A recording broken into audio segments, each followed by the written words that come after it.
Hey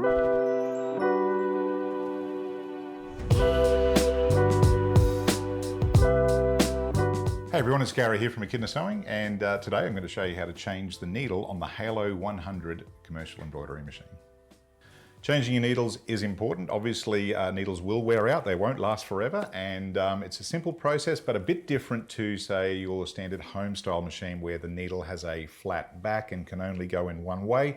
On most commercial machines, you have a round shank needle, and it's kind of easy to put it in the wrong way, but it's also easy to put it in the right way, if you know what I mean. So we're going to go, in fact, I'm going to go sort of to the middle of the machine and change, say, needle 5 there. So I'm going to go to my needle change option on the machine. We'll go to needle 5. And now your Halo may have either a slotted screw or a hex screw. Either way, you'll have the right tool in your kit to actually take the needles out. This machine has got slotted screws, so I'm going to use the standard small slotted screwdriver. I'll first of all remove the thread from the needle eye, and in fact I'll take the thread right out of the guide as well. And at this point I'm just going to gently undo the screw. A couple of turns. Don't undo the screw all the way, there's no need to. Once the screw is loose, the needle will just drop out.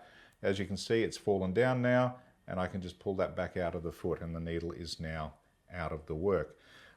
Grab the new needle that you're going to use. I'm going to take this one that I've got down here. Now, here's the difference. It's just a round shank needle, and we'll have a little close-up for you there in a moment. But a round shank needle has to go in the right way.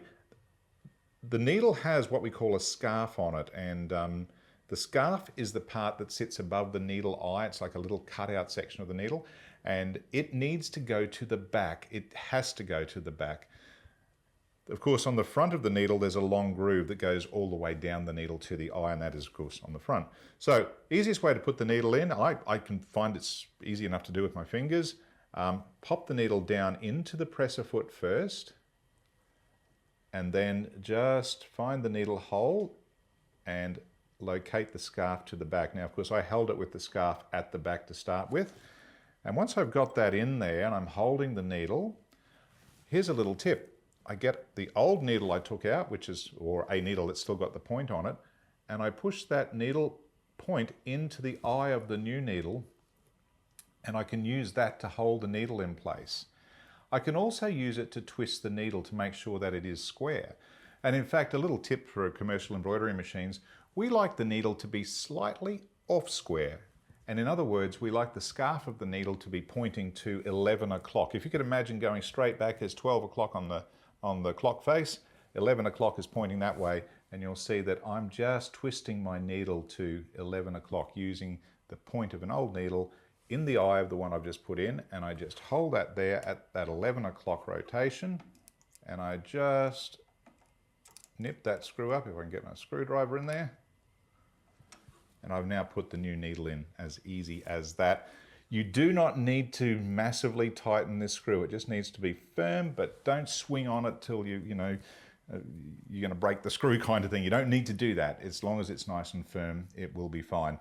So we've changed needle 5, and if you need to change the other needles, you don't need to actually select each needle and have it over the needle hole. You can change them in any position. It's not really that important. The only needle that is probably a little bit tricky to change is in fact needle 1. So I'm going to show you how to do that. But first, I'm going to turn the lights off on the machine just to help camera guy get a better shot because it's a bit glary. So if we look at needle 1, I'm going to take the thread out of the needle there. We'll get rid of that completely. And the issue here is that I can't easily get to the screw that holds the needle in. Now, as long as we don't have needle 1 selected over the needle hole, you'll see I can actually just pull the needle bar down by pulling on the presser foot.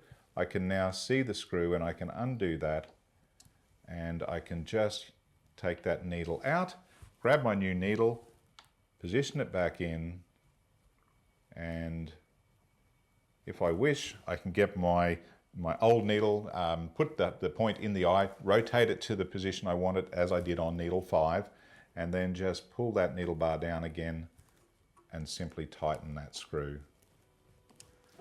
And that's how easy it is to change the needles on the Halo 100.